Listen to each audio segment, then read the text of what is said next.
continues to be live with us. So, Ajakshi, a very significant event there for Vijay and setting in motion for what it means for TVK for Tamil Nadu elections of 2026.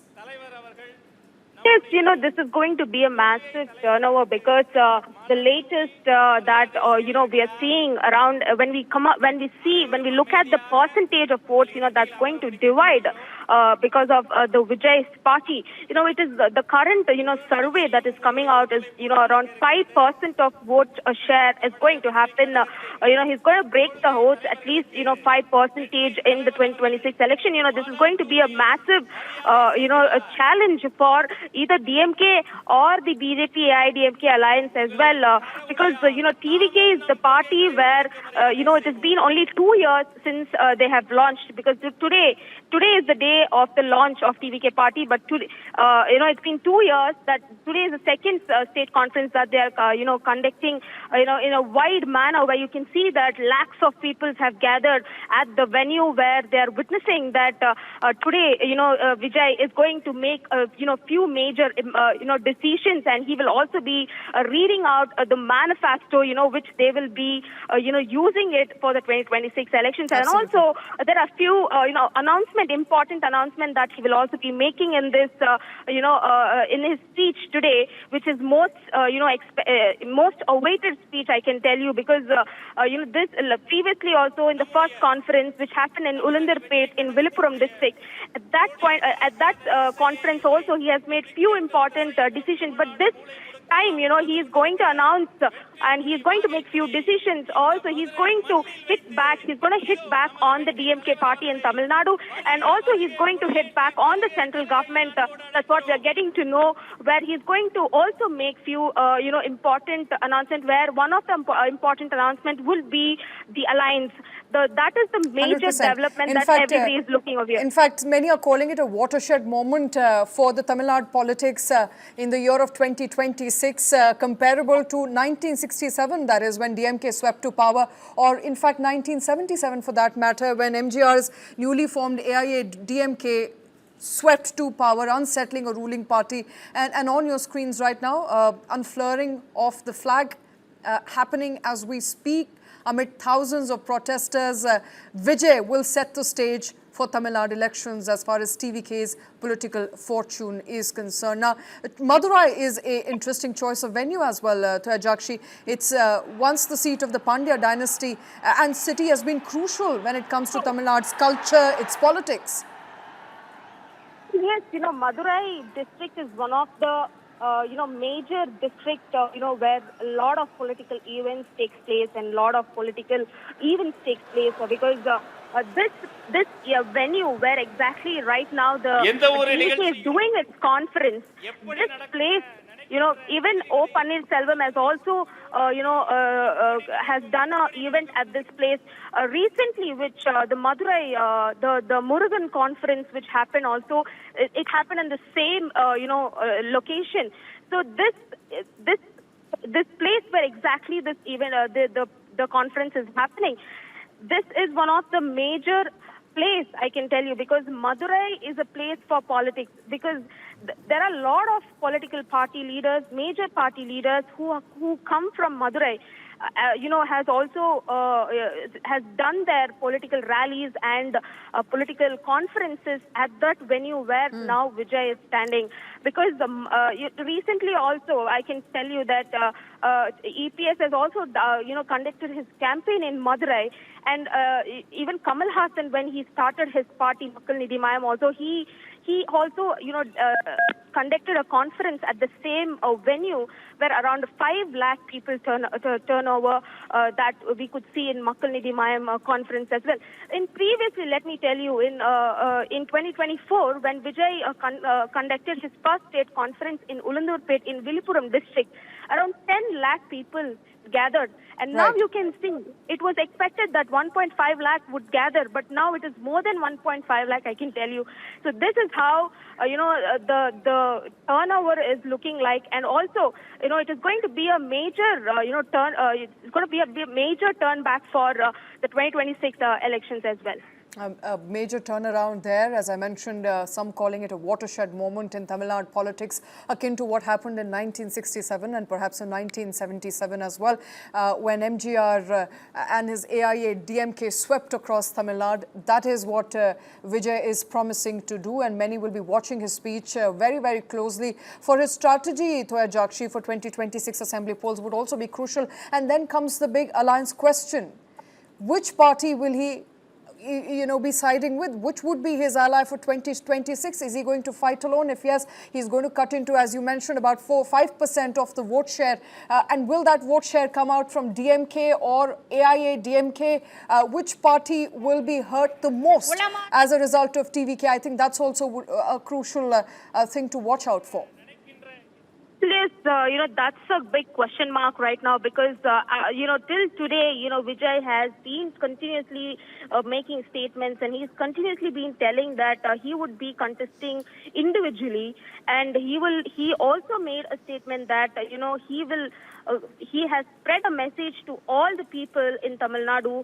Recently, while he had launched his membership app also, he has made it very clear that, the people of Tamil Nadu has to choose the right governance. And he himself has stated that he will be, contesting individually. But now the question mark, I think the question mark is going to end today because, and in today's speech, the major announcement is about the alliance. So we'll have to wait and see with whom he is going to make the alliance and with whom he is going to share his oath.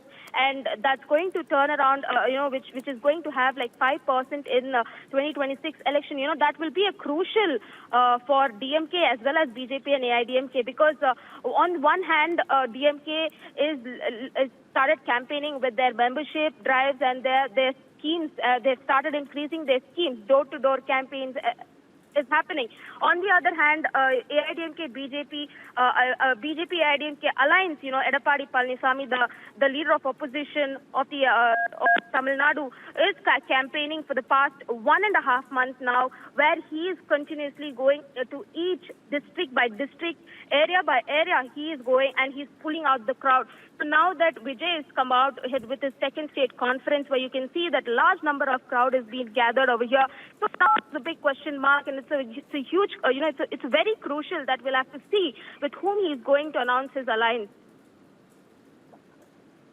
Absolutely, that alliance question will be important. Will Vijay's TVK be the third formidable opposition to DMK and AIA DMK? I think a lot of clarity on that question will also come in just a few minutes from now. But on your screens right now, Vijay being flanked by his supporters, his party workers, and they're in huge number, as Jakshi was pointing out. Initially, it was believed that they would be about 1 lakh, later about 1,50,000. But if any rough estimate basis, what we are looking at right now is to go by, it is in lakhs already, and people are still thronging into that venue for a second conference. So this is the start of a political, not just a party, but also a legacy perhaps that Vijay will have to carry on his shoulder, given that people are already putting their support behind his back. So, also something very interesting to point out, to Jakshi, and that has also come by the way of, the people he's garlanding there and all the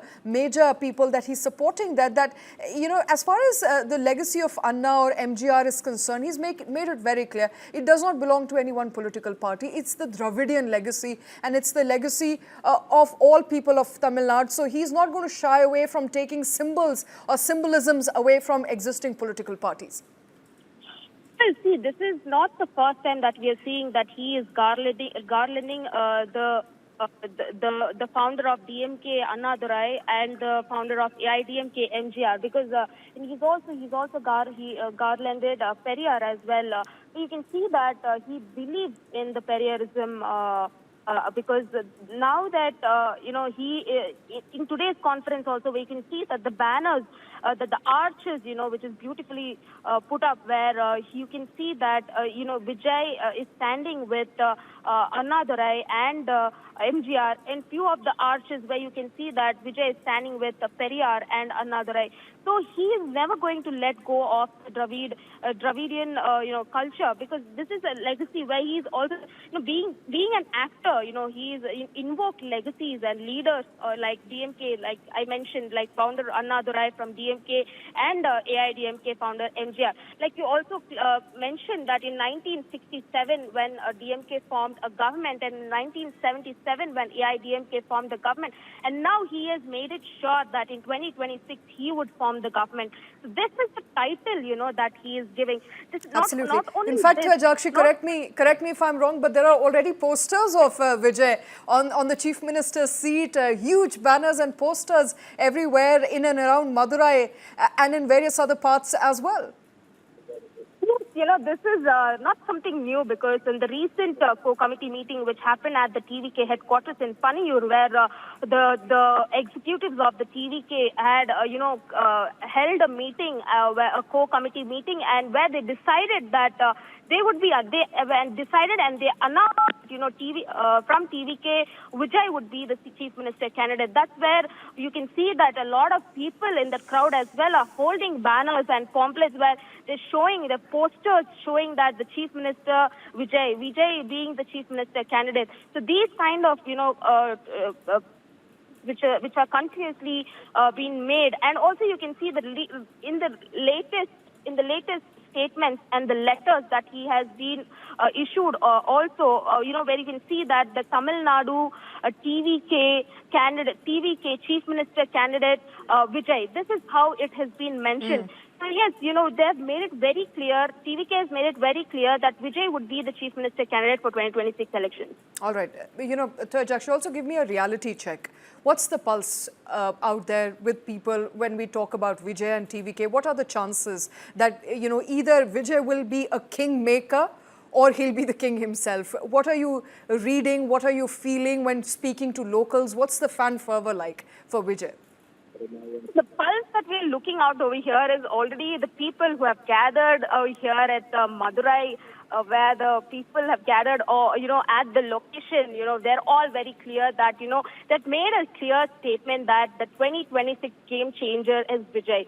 They're using this word called game changer, where they're saying that 2026, no matter what, Vijay is going to be the Chief Minister. So these kind of pulses we are, getting from the ground, because they are so sure that Vijay will be the game changer and he will become the Chief Minister, and he will definitely not act as a Chief Minister, but he will definitely prove that he is the right Chief Minister for Tamil Nadu. These are the pulses we are getting from the ground. All right, will be the Chief Minister as far as TVK is concerned, and pulse on the ground strongly in favor of Vijay. His supporters there gathered in large numbers, as you can see on your screens. We're getting you live visuals from Madurai, where TVK Chief Vijay is conducting his second conference. And as far as his political lineage is concerned, and the statements that he's made in the past, Vijay, thereby making it very clear by the way of his criticism that he is neither likely to ally with BJP nor DMK. In fact, if we are to go by some of his statements, he's said very clearly that he is not in favor of BJP alignment, because at the center he's accused them of exploiting religious sentiments. At the same time, he's also criticized the DMK government for their proposed greenfield airport near Parandur. So he is made it very clear that as far as his political, allies is concerned, he is neither a supporter of the DMK nor is he a supporter of BJP. It's going to be extremely tricky for him to ally with one party or the other, but that would be important for him right ahead of 2026 if he is to meet his aspirations of becoming the Chief Minister. Jakshi, in your understanding, from I'm sure having spoken to a lot of experts, what are you getting? Do you think he is more likely to ally with AIA-DMK at this point? But given AIA-DMK's perhaps future alliance with BJP going forward, would that also thwart plans of AIA-DMK and TVK to come together to fight 2026 elections? Well, he has made it very clear that he will not be allying with either DMK or BJP. Now that the question mark over here is whether he is going to align with AIDMK or not, because AIDMK is already aligned with BJP currently, for the 2026 elections, where recently EPS has also criticized Vijay, for that he will not be, allying with TVK. So I do. So the confusion that bringing over here is he is not ready to align with DMK. He's not going towards BJP. Now I don't think he's going towards AIDMK also. But now there's a big question mark whether any of the DMK aligned parties are planning to have a change and are planning to go align with TVK. That is a big question mark. So we'll have to, wait for today's Vijay speech. Only then we will get a clarity on whom he's going to align, or is he going to individually contest in the 2026 elections? Because, he has been continuously saying that he will not support BJP or DMK. But he's also saying that in 2024, in his first state conference, where he has openly called the other parties for the alliance, he himself has said that he himself will not go and ally with any other party, but he has openly called for an alliance. So we'll have to see which party is going to align with TVK, because this TVK, like you can see that it is pulled up a large crowd. I can tell you, large crowd, because this pulling up the amount of crowd that currently Vijay has pulled out is something which is very massive, I can tell you, because now that TVK is the party where you can see that Vijay, being an actor come politician, there are few cadres who are still seeing him like a actor. There are few cadres who are looking at him as a politician. So now it is a question mark where he is going for alliance, or which party is going to align with TVK. So we'll have to wait and watch in his speech what will he announce, and we are all waiting for the big announcement that he will be doing it today. Tejakshi, given Tamil Nadu's political history, it's not difficult to see a leader coming from cinema, or somebody who's excelled in cinema, to become a great big leader in the regional politics in Tamil Nadu. There are many past precedents of that. But stay with us, my colleague. I'm given to understand Krishna Kumar also is joining us from the newsroom. Krishna, we're looking at a massive rally on our screens right now. Fans of Vijay have thronged that venue in Madurai from all across Tamil Nadu. It is, if anything, a testimony to what Vijay would do to Tamil Nadu's politics by the way of, serious challenge to ruling dispensation. Right, you just mentioned that it's not surprising that you have an actor from the film industry who is becoming a politician, vying to be the next chief minister of the state. Even, Tamil Nadu, it's with its long history of people from the film industry who went on to become chief ministers. This will seem like, oh, it's one more. But the fact of the matter is that ever since Jayalalitha, the former chief minister, the late Jayalalitha, we haven't had any major film stars actually enter the fray, the political landscape, and make a bid for the elections. Rajinikanth, for all the hype and talk, eventually scuttled out of his political foray and chose to not finish his entire political foray. Did not bother contesting elections, leave alone anything else. So in that sense, it's been a long gap. You had Kamal Hassan too make an attempt, but then his political party has not gone anywhere. He himself lost his own seat in the last election. So in that sense, there has been a huge pause, despite the giants in the Tamil film industry who could have easily made their political forays very successful, failing. You have the next generation of stars. After the generation of Rajinikanth and Kamal Hassan, the next generation of star, which is Parapathi Vijay, who is making this big foray into politics. The party got launched in 2024. Here we are in 2025, looking ahead to the elections in 2026. So Vijay there, in the course of the last year or two, picking up some of the major issues that affect the people of Tamil Nadu. And in fact, he's been doing that even before he launched his political party, to be fair. But then, going on an overdrive, especially over the last 1 year, picking up important issues, right, and staking a claim to the fact that he is the rightful heir, the next gen politician that the people of Tamil Nadu need and deserve. Absolutely. The rightful next generation politician that people of Tamil Nadu clearly are loving him at the moment. If crowds are anything to go by, people in lakhs have arrived at his conference in Madurai. Toya Jakshi was pointing out, Krishna, that he could likely affect about 5% vote share for any political party in 2026 elections in Tamil Nadu, which essentially means either he's going to be a kingmaker or he's going to be the king himself. Now, he wants to be king if posters are anything to go by. TVK wants him to be the chief minister. And so today, perhaps we'll also get some clarity on where TVK with ally going forward. Yeah. Strangely, so far, TVK has kept itself aloof from any kind of alliances. They've never, spoken about the fact that, they will be in alliance with either the DMK or the ADMK or the BJP.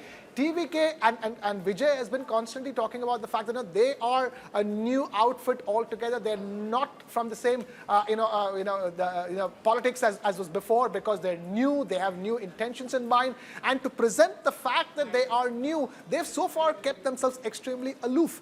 But the fact of the matter is, it's a new fledgling of a party. There are, for state elections, over 230 seats that are there in Tamil Nadu. It'll be, first of all, TVK has said that they will contest across all seats, because they will need to do that if they want to, make their party chief, Vijay, the chief minister of Tamil Nadu. So to be able to create success across over 230 seats in Tamil Nadu is a big challenge for a state that has had the DMK and the ADMK as alternating powers for 4 decades. For a brand new party to make a dent is going to be a big deal. But then again, it's a new world out there as far as Tamil Nadu is concerned. There is no Kalainar Karunanidhi, there is no J. Jayalalitha. Those stalwarts have left us. It is all about what's going to happen in the future and what the people of Tamil Nadu want to choose as their future. So as far as those 5% predictions go, I'm not sure. That's just, at this stage, in a lot of speculation. Very difficult to put a percentage number on how much, he can get, because the fact of the matter is that Vijay is going to be playing across caste categories and across communities and try to garner as many votes as possible through his fan base and through people who've loved him all these years. So it'll be interesting to see how much of a dent that Vijay can make, because bear in mind, today he is doing a new political party in the social media age, where it's far more easier to reach out across to people than it was, say, 10, 20 years ago. So in that sense, Vijay has an advantage. There is the AI age, which is also a problem. There is the digital age, so he can reach out to more people. But as far as the final number goes, what kind of a percentage vote that he's going to get from Tamil Nadu, that's anybody's guess at the moment, Shweta. Absolutely. Only, rough estimates coming at the moment basis his popularity in Tamil Nadu. I also have to ask you if historical context and historical perspective is anything to go by. You mentioned that power has been shifting between AIA-DMK and DMK for the past 4 decades. But there have been watershed moments earlier as well, in 1977, when MGR decided to break away from DMK and swept across Tamil Nadu. Nobody would have anticipated. I think the real question would be, Krishna, if Vijay has what it takes to be an MGR. Oh, those are big shoes to fill. You're talking about a man called MGR who won 4 back-to-back elections, Shweta. It hasn't happened before. The moment he chose to contest elections, he became chief minister. Straight from actor, he goes into politics, starts his own party. He's part of politics as part of the DMK, as the face of DMK, helps the DMK win elections, decides to break away, start a new party, brand new party, and immediately win the elections and become the chief minister.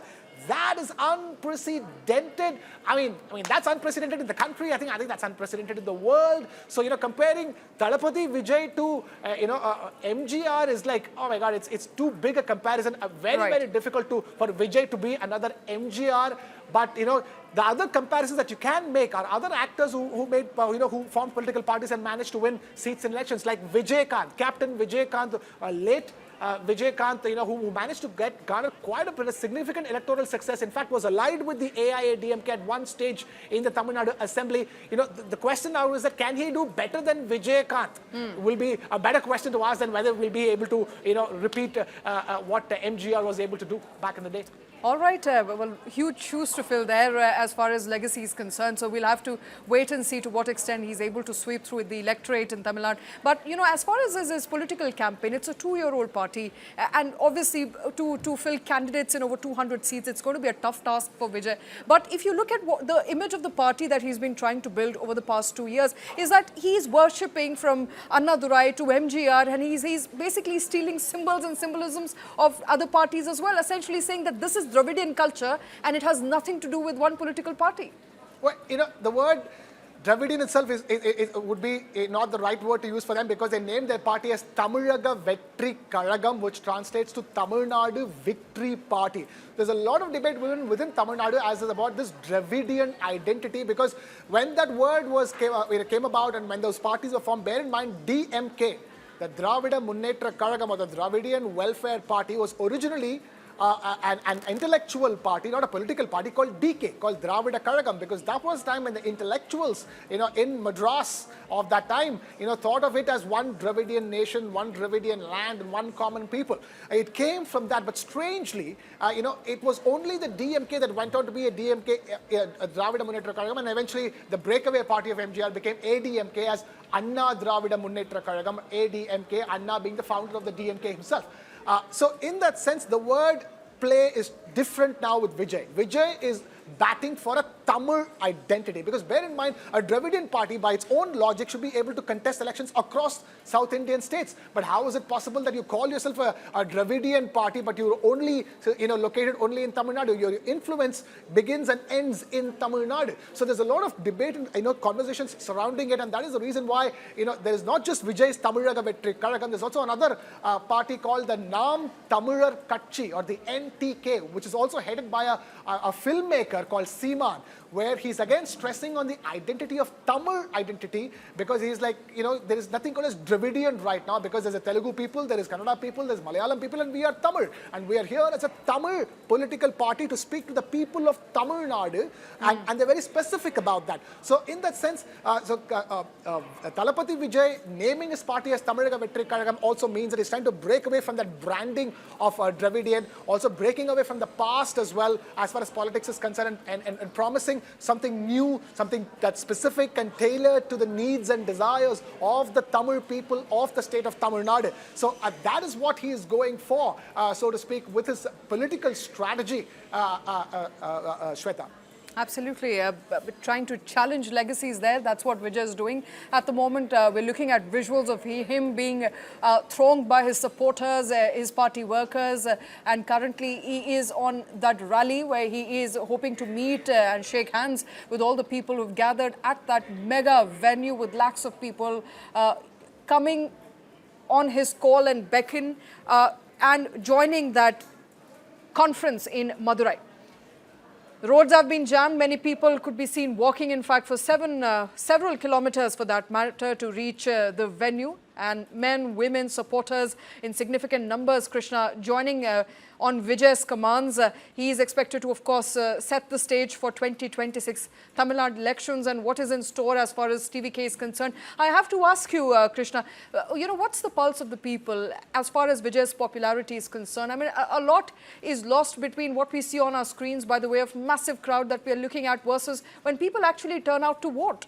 In your assessment, Krishna, are people actually taking Vijay seriously? Are they likely to vote for him? Are people excited about alternative to traditional old politics and looking at Vijay, perhaps somebody who's brand new, who's young, and who's likely to change the course of Tamil Nadu politics going forward?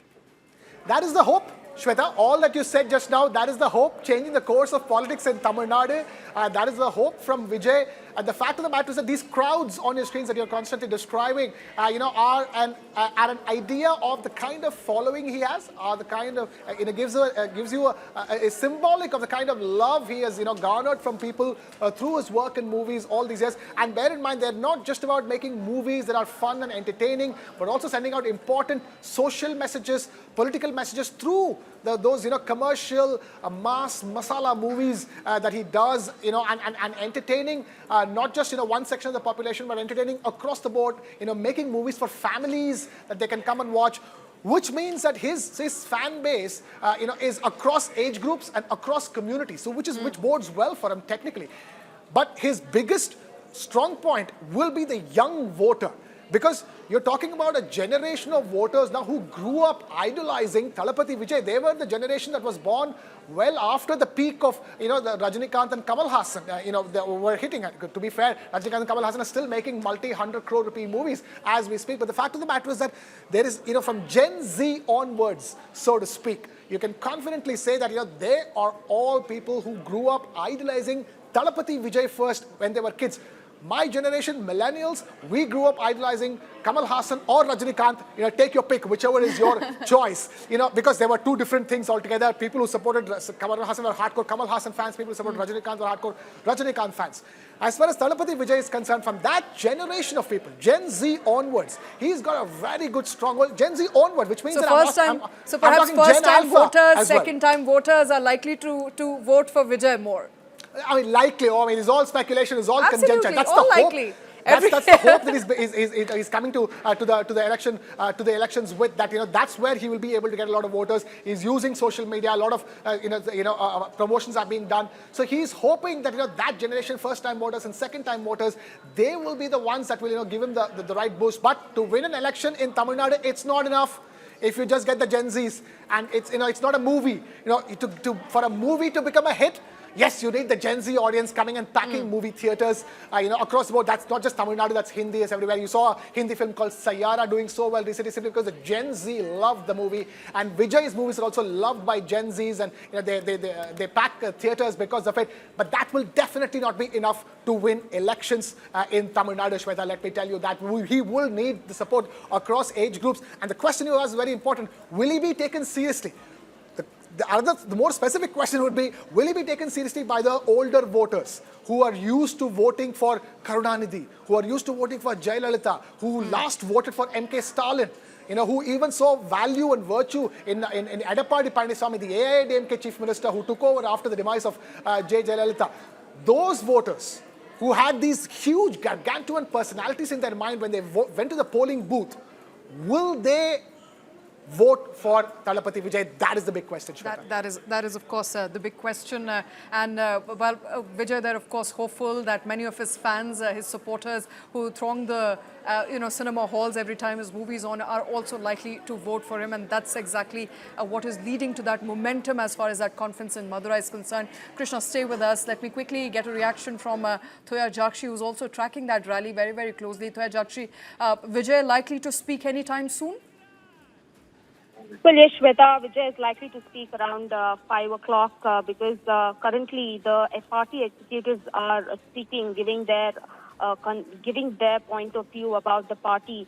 So currently, the Pushyananda, the General Secretary of TVK, has already spoken.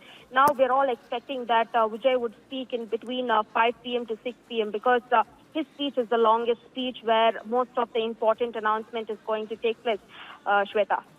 All right, about 5 o'clock is when Vijay is likely to speak, Krishna, and perhaps that's the clarity we'll need on whether TVK, which has been opposing DMK, has also been opposing BJP, has not been giving any hints to whether it's going to ally with one political party or not, or whether it's going to run independent going into 2026 Tamil Nadu elections. We'll get more clarity on that come 5 o'clock this evening. That's right, clarity about everything from what is going to be his actual strategy as far as election strategy is concerned. So far, we've understood, he's been giving us ideas of what the party stands for, what he stands for, what he's looking to do to the people of Tamil, looking to do for the people of Tamil Nadu. All that has come through. But how will they strategize for elections? Because that is going to be more crucial than anything else. Because winning elections is a completely another ball game altogether. You need to be an elite election machinery that is able to mobilize workers, mobilize voters, right down to that booth level. This will be the test of how good is his party when it comes to booth level politics. On ground presence, how well they're able to connect with the people from the smallest of villages in Tamil Nadu to the biggest of cities in Tamil Nadu. So this will be a test of Vijay, and in that sense, this particular conference, the second state conference of Tamilaga Vettri Kazhagam, if he's able to lay out that roadmap and say exactly, you know what, we're going to be contesting in 234 constituencies, all constituencies of Tamil Nadu for state elections. We are going to be going this, phase by phase in terms of what we're going to do. Is he going to be putting out all of that? Because I doubt that, because why would he want to give away his playbook, at the state conference? It is, I think, more than anything else, this is about making a statement and letting people know that what he's capable of. If he's just going to hold a state conference, visuals on his screens tell you the answer, that's the number of people who's going to come. So that is a show of strength for the second time. And more importantly, he will be able to tell his own followers as to what his plans are. Fingers crossed, we'll know what it is. Absolutely. I think we'll be getting some sense and clarity on what his plans are, and perhaps in just about half an hour from now when he addresses that crowd, and it's a huge gathering there, Krishna, about a lakh and a half people were what the expectations were initially, but that crowd seemed to be swelling up with each passing minute, each passing hour, and the message that we're getting through Ajakshi telling us that people are now coming in large numbers, so crowds there beating all expectations. But let's quickly understand what TVK's political ideology has been so far, and the way Vijay has been communicating on what he wants to do and what he wishes to do as far as his party is concerned. Now he's hit at BJP time and again, and he said that BJP at the centre is exploiting religious sentiments, and he said, and I quote, "While such toxic behavior strategies may work elsewhere, they will never succeed in Tamil Nadu." So he's made it very clear that I'm not going to go by the appeasement route. I'm not going to be a party for one people or a party for Hindutva for that matter. We are going to be a party that talks about Tamil, that talks about Tamil people. But clearly that is going to rattle at least a lot of opposition parties as well as DMK going forward on what TVK can do and to what extent it can promise and deliver, and whether people are going to buy it, whether electors will finally buy it or not. Now, to start with, the Hindutva politics never worked in Tamil Nadu. It doesn't require Vijay to say it in as many words that, I'm not going to follow it. He's not following it simply because it's not going to work in Tamil Nadu. If Hindutva, ideology worked in Tamil Nadu, I'm sure TVK and Vijay will also use it to their benefits, because, Shweta, it's all about winning elections. Whether you use Hindutva politics, caste politics, legacy politics or non-legacy politics, you're going to use something that can really turn the people in your favor. So why doesn't Vijay, talk about, Hindutva politics in great light? Simply because he knows that people of Tamil Nadu have rejected it already. It hasn't worked for BJP. In fact, the BJP itself is trying to remodel its whole communication strategy when it comes to Tamil Nadu and not be this Hindutva party, because that line, that narrative does not work in Tamil Nadu, has not worked, is not working. Very doubtful it will work going forward, because it's a state where nearly 90% of people are Hindus. We are about 5% Christians and 5% of Muslims. So in that sense, Hindutva is not the bone of contention as far as Tamil Nadu is concerned. It's an irrelevant debate in itself as far as Tamil Nadu is concerned, because bear in mind, the DMK as a party is not anti-Hindutva. It is an atheist party. So in that sense, they don't, it is a completely different political ideology that doesn't exist in the rest of the country, so to speak. It's a party that the core of the party is atheism. So in that sense, Vijay, I'm guessing, is not going that route simply because atheism again is associated with Dravidianism, and he's trying to delineate his politics and his philosophies and his ideology away from that entire Dravidian branded ideology. So I'm not sure if he's going to go take after neither Hindutva is he going to go for, nor is he going to go for atheism. Absolutely. He's going to go for something in the middle, more moderate, and more talk about welfare for the people of Tamil Nadu more than anything else. Absolutely. Welfare politics is what is expected. And if we are to go by his previous statements, which he's made time and again, it's about core issues. And if I were to ask you, Krishna, at this point, we're sitting a few months before 2026 Tamil Nadu elections. What would be those core issues for the people of Tamil Nadu? What are they going to be voting for in 2026? Well, definitely, as far as one of the core issues, recently, if you've seen, law and order is an important issue. It's always been an important issue. Jobs, economy, growth, because it's a state recently that posted over 11% economic growth, double the growth of the country as a whole. So, economics is going to be very important, and how much of that growing economics is reaching the lowest common denominator, the poorest of people in society. How is he able to ensure that all the welfare that the state as a whole is seeing is distributed well across different strata of society, and how he is able to connect with them and being able to deliver what they need is going to be very important, because as a state, as an electorate, the Tamil electorate is unforgiving, so to speak. That is the reason why, if they voted in a sweeping fashion for one party in one election, come the next elections, that party is thrown out and they vote in a sweep to another party. I'm talking about DMK and ADMK, and that's all that they've done. So it's an unforgiving electorate, so to speak, a smart electorate, so to speak. So it will be important, to see how Vijay is able to deliver on these promises. Great law and order, great economic, prosperity, and more importantly, economic prosperity that's available to all inclusive, economic prosperity. That will be very important as far as, Vijay's politics is concerned. Of course, how much is able to play to the sentiments of the people of Tamil Nadu, how important language and culture is it to them, and more importantly, in an environment where the central government is seen as a force that is dominating, that is trying to dominate the people of Tamil Nadu. Will Vijay, position himself as a savior of Tamil Nadu against all forces outside of it? That will be key, Shweta. All right, Krishna, thank you very much for putting that in perspective for us. We will be hearing, Vijay speak in just a few minutes.